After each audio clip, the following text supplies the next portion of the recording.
After 11 years building my family's restaurant into a local gem, my parents replaced me with my MBA-toting little brother. 9 days later, they lost an $850,000 deal I had landed, and then came begging for my help. The award plaque slips from my fingers as I stand frozen in the doorway of Riverside Ember's private dining room. The glass trophy crashes against the polished hardwood floor, the crack echoing like a gunshot through the silence. No one even flinches. Their eyes remain fixed on the projection screen, where my brother's PowerPoint presentation glows with corporate confidence. Riverside Ember Expansion Strategy, CEO Caleb Morgan. CEO Caleb Morgan. My throat constricts as I scan the faces around our antique mahogany table. My father's proud smile, my mother's hands clasped in anticipation, and my brother's perfectly pressed suit as he stands at the head of the table. My table. The place I've occupied for over a decade of family meetings. Jovie, Dad says, clearing his throat. You're late. We've already started the annual meeting. Annual meeting? My voice sounds distant to my own ears. You moved it up 2 weeks. The restaurant's 15th anniversary celebration is tomorrow. I've been finalizing details all morning. Caleb clicks to the next slide, which is exactly why we need to formalize the transition now. The celebration provides the perfect announcement opportunity. Transition? The word tastes bitter. Mom leans forward. Honey, we've transferred operational control to Caleb, effective immediately. We wanted to surprise you. Congratulations, I whisper, but no one hears me over the sound of my world shattering. Just last week, I stood under the spotlights at the Portland Culinary Excellence Awards, accepting Seafood Dish of the Year for my king crab with tangerine glaze. The audience had erupted in applause, but at our celebration dinner afterward, my parents had merely picked at their food. It's nice, Jovie, Dad had said, swirling his wine, but not scalable. We need to think bigger. Meanwhile, they'd raised their glasses to Caleb, toasting his business school network and fresh perspectives. Never mind that while he visited during summer breaks, I spent countless nights perfecting recipes, building relationships with local suppliers, and doubling our revenue over the last 5 years. Now, I grip the back of a chair to steady myself. You can't be serious. I have a culinary degree. I built our marketing strategy. I doubled our revenue. And we appreciate that, honey. Dad's tone drips with condescension. You're fantastic in the kitchen, but Caleb understands business. You can still be our head chef. Head chef. As if I haven't been running this entire operation for years while they semi-retired to their lake house. As if the awards, the glowing reviews, the loyal customers who know me by name mean nothing. My hands stop trembling as clarity washes over me. I reach into my pocket, remove my restaurant keys, and place them deliberately on the table with a metallic clink. I'm not just your chef. I built this brand. Caleb sighs dramatically. See, Dad? This is exactly what I warned you about. She's too emotional about business decisions. Dad frowns. Jovie, you need to understand. This isn't personal, it's about scaling the business. Not personal? I laugh. The sound sharp and unfamiliar. You blindsided me during the anniversary celebration I organized. You didn't even consult me about changes to the restaurant I've poured my heart into for 11 years. That's enough, Mom cuts in. Caleb has an MBA. He knows what he's doing. And there it is, the familiar pattern. They automatically side with Caleb, dismissing my concerns as emotional overreactions rather than legitimate business insights.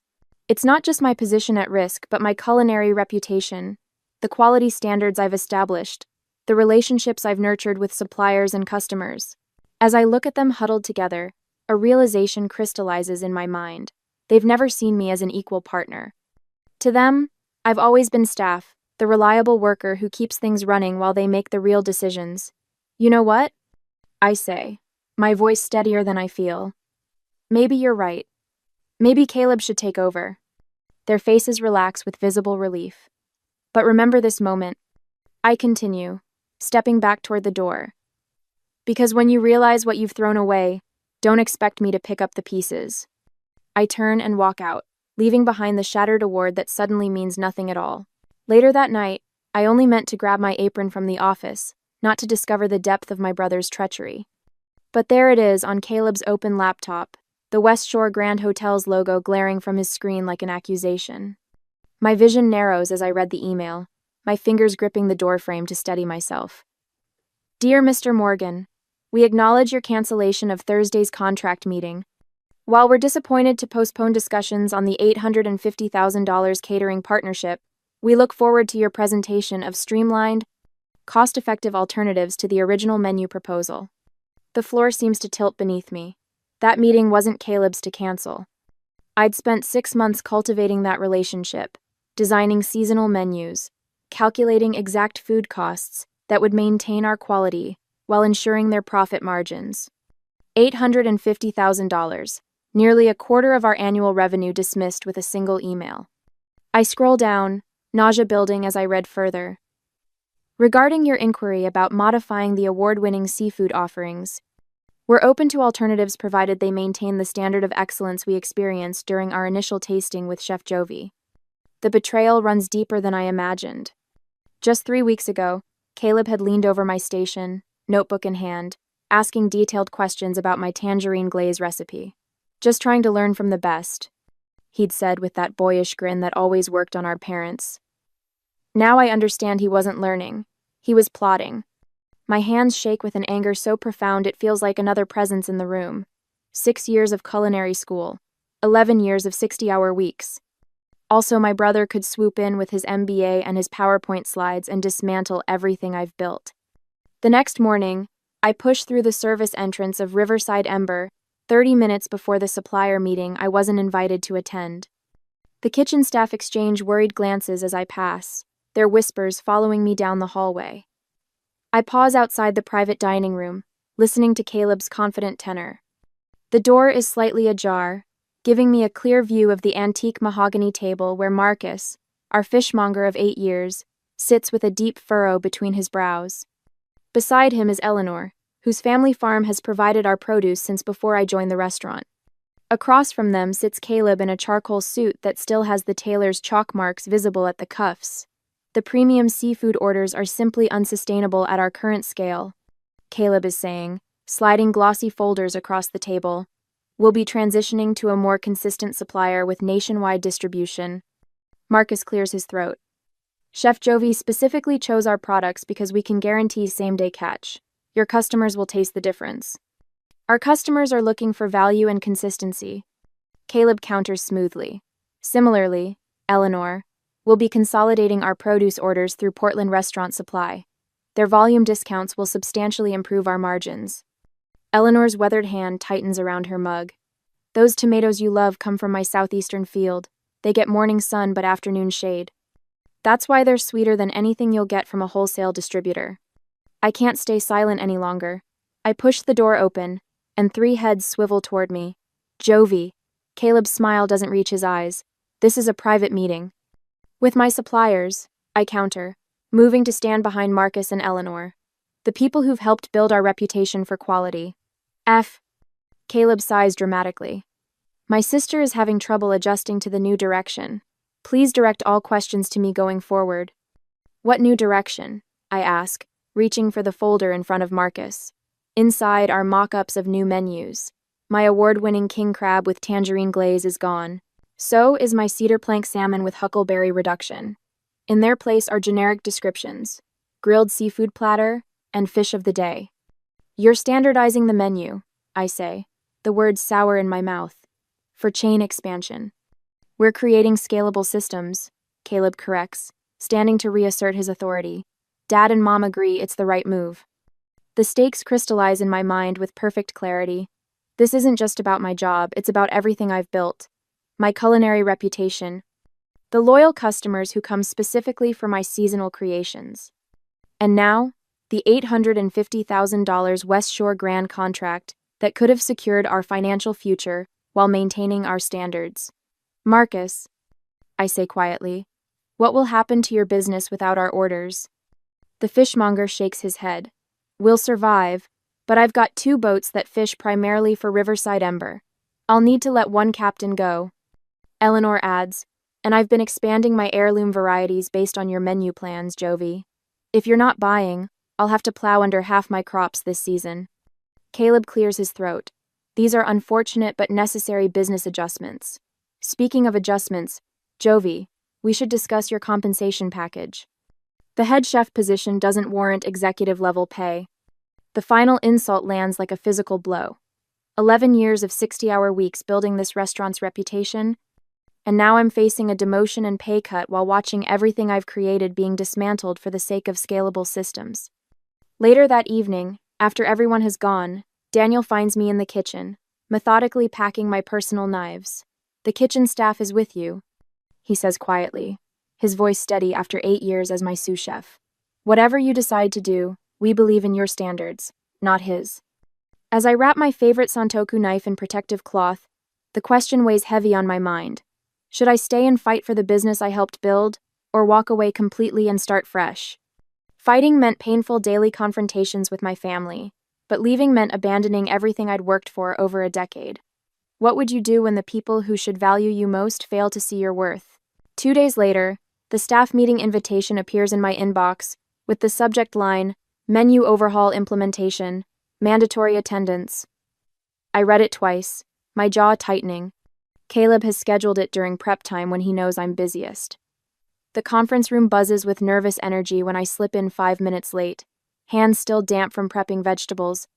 Caleb stands at the head of the table, my spot, his tailored suit a stark contrast to my flour-dusted chef's coat. "Perfect timing, Jovie. I was just explaining our exciting new direction." Caleb clicks to the next slide, revealing a streamlined menu stripped of my signature dishes. "We're implementing these changes effective tomorrow. But the king crab with tangerine glaze is our most requested dish." Lauren, our lead server, protests. "We have regulars who come specifically for it." Caleb's smile tightens. "The new menu prioritizes efficiency and scalability. We can't be held hostage to one chef's specialties."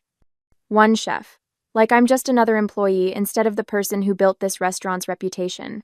The changes hit like a tsunami. Within days, regular customers begin questioning servers about missing favorites. Mrs. Abernathy, who celebrated her anniversary here for 8 years, leaves without ordering when told the halibut with preserved lemon is no longer available. "What happened to the quality?" becomes a common question, and Caleb's response is always the same: blame the kitchen staff. Not his decisions. Not his leadership. The execution in the back of house isn't meeting our standards. I overhear him telling the Millers, longtime patrons who sent back their overcooked steaks. Lauren's face burns with embarrassment as she apologizes for food she knows isn't what it should be. The final blow comes when Portland Plate, the city's most respected food blog, publishes a review titled, "Has Riverside Ember Lost Its Flame?"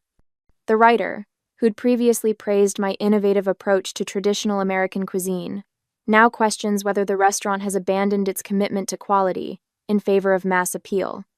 Inside the kitchen, the sabotage continues. I arrive one morning to find my specialty equipment, the custom smoker, the imported mandolin, the precision thermometers relocated to storage. In their place stand 3 identical deep fryers. "Where's my equipment?" I demand. "Caleb said we need more fryer capacity for the new appetizer menu," Daniel explains, not meeting my eyes. "Your stuff is in the storage closet by the loading dock." Each night, I lie awake staring at the ceiling, mentally recreating recipes I've spent years perfecting. For the first time since culinary school, cooking feels like a burden rather than a joy. The kitchen, once my sanctuary, has become a battleground where every dish is a potential conflict. The staff walks on eggshells, caught between loyalty to me and fear of unemployment. When I instruct the line cooks to finish the salmon with compound butter, Caleb countermands the order moments later. "The recipe says olive oil only," he announces loudly. "We need consistency, not improvisation." But cooking isn't manufacturing. It's art and science and intuition all wrapped together. Caleb's standardization strips away everything that makes food worth creating. After one particularly grueling service where 3 tables sent back Caleb's version of my scallop dish, I retreat to the walk-in cooler, pressing my forehead against the cold metal shelving. Tears of frustration threaten, but I refuse to let them fall. That night, I start documenting everything: recipes, techniques, supplier relationships in a leather-bound journal. If I can't preserve my kitchen, I'll at least preserve my culinary legacy. The next evening, after everyone has gone home, I find a small tangerine placed precisely at my station. Beneath it lies a handwritten note in Daniel's unmistakable scrawl. "Your recipes, your vision. Some things can't be replaced, even by an MBA." For the first time in weeks, I smile. The breaking point comes during prep for the West Shore Grand Executive Dinner. The kitchen thrums with tension as staff rush to prepare for the most important service since Caleb took over. The $850,000 contract hangs in the balance. I'm adjusting the seasoning on the sauce reduction when my father appears in the doorway, Caleb at his shoulder. "Jovie, we need to talk about tonight's menu," Dad says, his voice carefully modulated. "Caleb has some concerns about your preparations."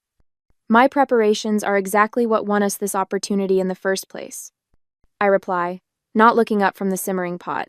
"Jovie, you need to accept that Caleb's in charge now," Dad says, stepping closer. "This is business, not personal." The wooden spoon freezes in my hand. Everything about food is personal. That's why people come back. They don't connect with efficiency, they connect with passion.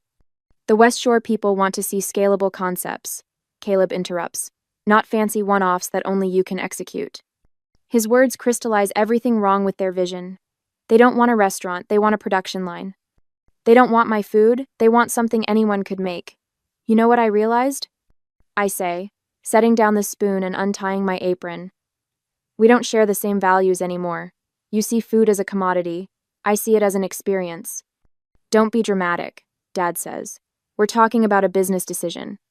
"No, we're talking about my life's work." I face them both squarely. "I'm not going to watch you destroy what I've built. I quit and I'm taking my recipes with me." The kitchen falls silent.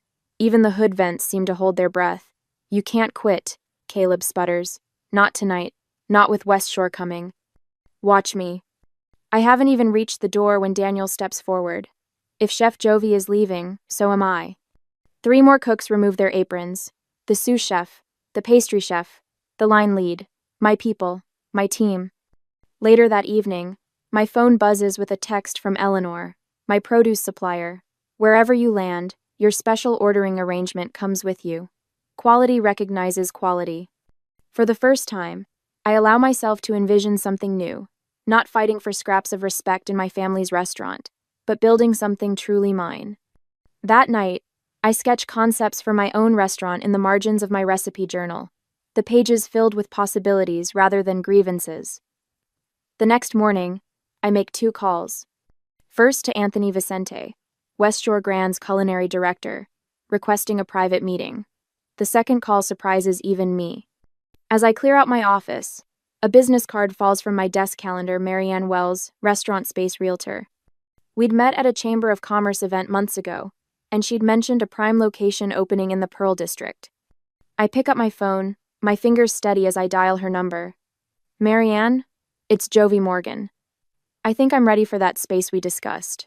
A week later, my portfolio slides across the polished mahogany table toward Jason Mercer, whose weathered hands have funded 3 of Portland's most successful restaurants. The morning light streams through floor-to-ceiling windows, illuminating the conference room of Portland First Capital. "I've followed your work at Riverside Ember for years," Jason says, studying my king crab with tangerine glaze photo. "Your flavor combinations are remarkable." I straighten my burgundy blazer, channeling confidence I've rebuilt over the past week. My vision is modern American cuisine featuring sustainable, local ingredients.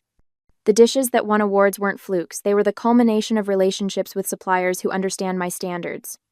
Jason nods appreciatively. "Most chefs talk ingredients. You talk relationships and systems. That's refreshing." I've prepared for this moment meticulously, rehearsing my pitch while designing my business plan into the early hours. The separation from Riverside Ember burns fresh, but determination has replaced the initial shock. "I won't just recreate what worked before," I explain, turning to the financial projections.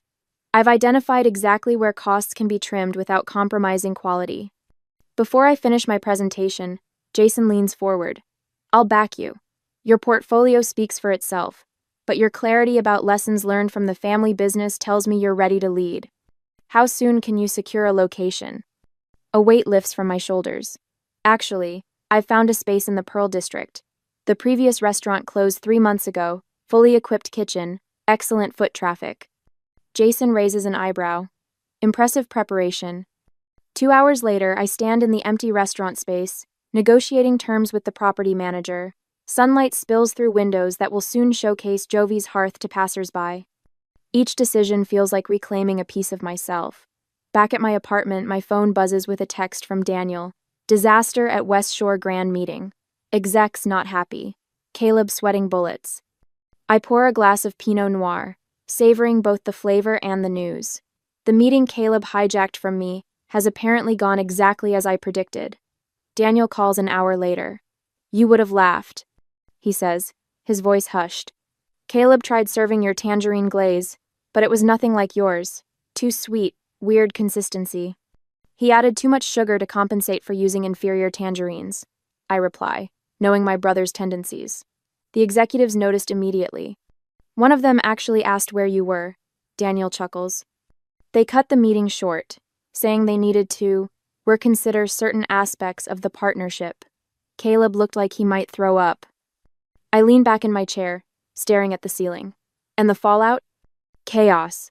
Caleb's calling every supplier, trying to figure out what's wrong with the ingredients. But Eleanor's not answering his calls, and Marcus told him the premium seafood he's been getting was based on your relationship. Relationships take years to build. I murmur. That's not all, Daniel continues. 3 corporate events canceled today. Words spreading about quality issues. Your parents look shell-shocked. The news should feel more satisfying than it does. Instead, I feel a complicated tangle of vindication and sadness for the restaurant's reputation I worked so hard to build. My phone beeps with an incoming call, Mom. I let it go to voicemail, then listen. Jovie, honey, please call us back. The West Shore Grand Dinner is next week, and we need your help. The family needs you. Please. Her voice cracks on the final plea. I press my forehead against the cool window glass, watching traffic below. When my mother called that evening, tearfully asking me to save the family by helping with the West Shore Grand Dinner, I hesitated. Would returning to help preserve what I'd built show strength, or would it simply enable more of the same behavior that pushed me out? The next morning, Daniel arrives at my apartment with a folder. Thought you might want these, he says, sliding a stack of papers across my kitchen counter. Daily revenue reports, reservation numbers, customer complaints, they're spiraling. I flip through the documents, noting the sharp decline. They'll blame external factors. They're trying, but the numbers don't lie. Daniel leans against the counter. The kitchen staff is with you. Just say the word. Later, Eleanor introduces me to specialty farmers from the Willamette Valley, who can supply Jovie's hearth with heirloom vegetables unavailable to larger restaurants. We walk between rows of rainbow chard, the morning dew still clinging to the leaves. These families have been farming for generations, Eleanor explains. They're excited about working with a chef who appreciates their craft. Marcus calls while I'm driving home. Jovie, I've got a shipment of Alaskan king crab coming next week. Premium quality. And I'm having dinner with Thomas Reynolds tomorrow night. I nearly swerve. The Thomas Reynolds? From Coastal Ventures? The very same. He's looking to invest in a new restaurant concept. I might have mentioned your name. The pieces fall into place faster than I dared hope. With Marcus's seafood connections, Eleanor's produce network, and Daniel's insider information, I can accelerate my timeline by weeks. That afternoon, I receive an email that makes my hands tremble. West Shore Grand executives requesting a meeting to discuss my independent culinary concepts. They've found me. Meanwhile, Riverside Ember's social media pages fill with questions. Where's Chef Jovie? Is she coming back? One review reads, food quality has declined dramatically, missing the previous chef's touch. My father's voicemails grow increasingly desperate. Jovie, this West Shore contract is critical for our expansion. Please reconsider. We can talk about your position. The crack in their facade widens with each passing day. Pride crumbles under the weight of consequences, revealing the truth I've always known. They need me far more than I need them. I stand in the empty space that will become Jovie's hearth, envisioning the future taking shape, a future built on respect, quality, and my unwavering standards. For the first time since walking out of Riverside Ember, I smile without reservation.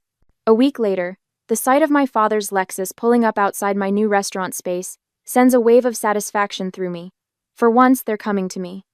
I stand in the doorway watching as all 3 emerge, Dad with his shoulders unnaturally stiff, Mom glancing nervously at the for lease sign now sporting a bold pending sticker, and Caleb trailing behind in uncharacteristic silence. Jovie, Dad attempts a warm smile that doesn't reach his eyes. This is interesting. A bit small compared to Riverside, isn't it? I don't respond, simply holding the door open. The construction dust hangs in the afternoon sunlight streaming through the windows. Exposed brick walls and reclaimed wood flooring create exactly the atmosphere I've envisioned. We've been trying to reach you, Mom says, her fingers worrying at her pearl necklace. The restaurant needs you. Caleb clears his throat. We've developed a new proposal. He pulls out a leather portfolio. Equal partnership between us. You handle the kitchen, I manage the business side.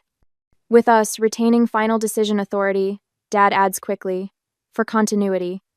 When I don't immediately respond, his tone shifts. The family legacy is at stake, Jovie. Don't you care about what Grandpa built? What we've all built together? Mom steps closer, her voice softening. We're offering you what you wanted. Why are you being so stubborn? I walk to the makeshift desk in the corner where my laptop sits open. You know what's interesting? You never once asked what I actually wanted. I turn the screen toward them, revealing my business plan.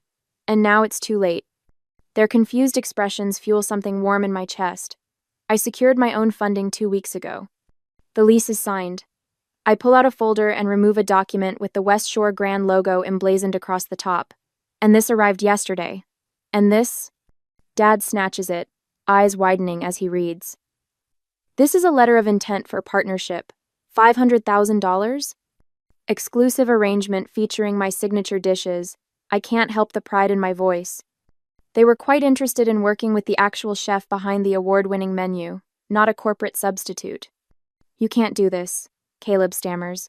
The West Shore deal was ours. It was mine. I cultivated that relationship for 3 years. I moved to the center of the room. I didn't want partnership. I wanted respect. And I found investors who give me both. From another folder, I withdraw a stack of papers and hand them to my father. These might interest you too. He flips through the printouts, color draining from his face. Online reviews of Riverside Ember since my departure. Quality has plummeted. Not the same restaurant. Where's the chef who made this place special? Mom peers over his shoulder, her hand covering her mouth.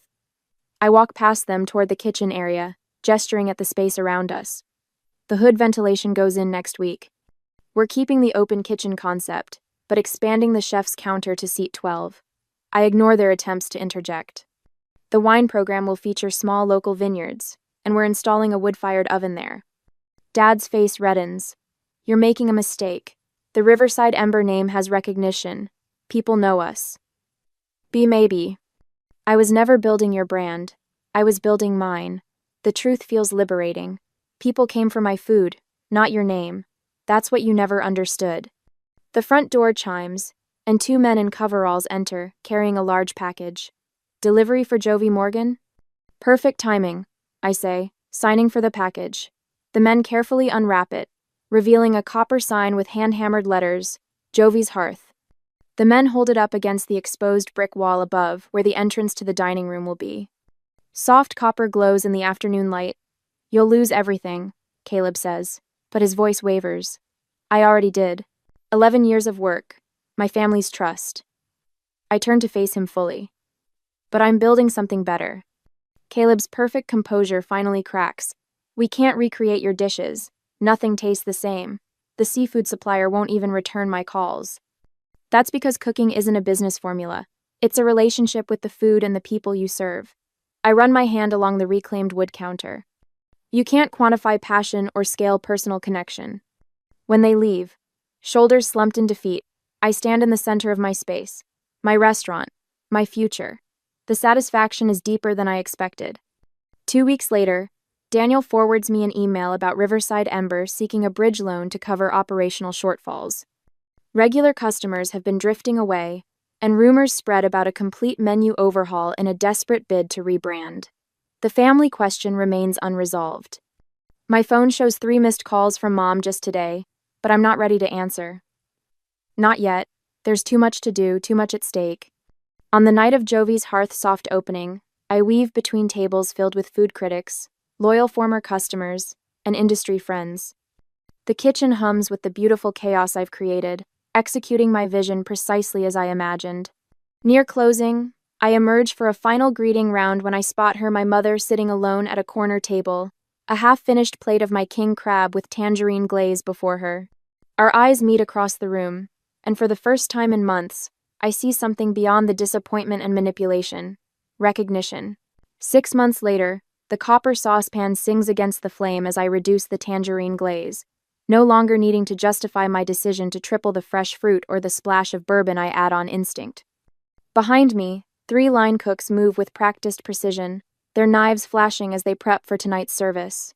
"Chef, we're ready for the tasting menu review," Daniel calls, now my executive sous chef, rather than just an ally in a kitchen that never truly valued either of us. I nod, allowing myself a moment to admire the gleaming expanse of Jovie's hearth. My restaurant, my vision, my rules. The fall menu changes I've planned celebrate local harvests rather than compromising with frozen substitutes Caleb would have insisted upon. The seasonal rotation has become our hallmark, drawing praise from critics who once barely knew Riverside Ember existed. Coming. I answer, wiping my hands on my apron as I move toward the prep station where Zoe, a culinary student I've taken under my wing, anxiously awaits my verdict on her sauce work. "The consistency is perfect," I tell her, remembering how my mother once dismissed my first reduction as too fussy. I add, "Now tell me why you chose thyme instead of rosemary." Her explanation shows promise. This is how mentorship should feel, not dismissal dressed as guidance, but genuine investment in someone's growth. Later, my phone buzzes with another reservation request. We're booked solid through December, with food critics from Chicago and New York requesting tables. National press attention has turned our corner of Portland into a destination, vindicating every sleepless night spent perfecting recipes in my tiny apartment kitchen after leaving my family's restaurant. The afternoon mail brings an envelope from the American Culinary Federation. Inside, an invitation to next month's awards ceremony, where Jovie's Hearth is nominated for Restaurant of the Year. The same ceremony where, just 18 months ago, I stood clutching an award while my parents whispered about my brother's business acumen. When the announcement comes at the gala, I don't drop the plaque in shock like last time. Instead, I accept it with steady hands, the spotlight warm on my face as I thank my team by name: Daniel, Eleanor, who still supplies our produce, Marcus, whose seafood makes our signature dishes possible, and every cook who believed enough to follow me. Success isn't just about proving others wrong. I tell the audience, my voice carrying confidence I've earned through fire. It's about proving yourself right. Back at the restaurant, we gather after closing. Eleanor brings champagne while Marcus proudly displays the first advance copy of my cookbook. Daniel uncorks the bottle with a satisfying pop, filling glasses around our family table, the one where staff meals are shared, not where decisions are dictated. To building something that truly reflects who we are, I toast, not who others think we should be. Their glasses rise in response, light catching the bubbles inside. The next morning, spread across my desk, 5 different expansion offers from luxury hotels sit alongside an invitation to judge the Pacific Northwest culinary competition. My grandfather's weathered photo watches from its frame beside my awards, his original diner that started it all, before business plans and MBAs entered our family vocabulary. A knock at my office door reveals Caleb, resume in hand, here for the operations director interview I agreed to after our mother's tearful intervention at Christmas. As I consider whether to bring my brother into my business, I wonder if some family relationships can be rebuilt on new foundations, or if some bridges, once burned, should stay crossed. Would you give someone who betrayed you professionally a second chance if they showed genuine change, or is business and family best kept permanently separate? Sometimes the biggest favor someone can do is underestimate you. It forces you to truly value yourself.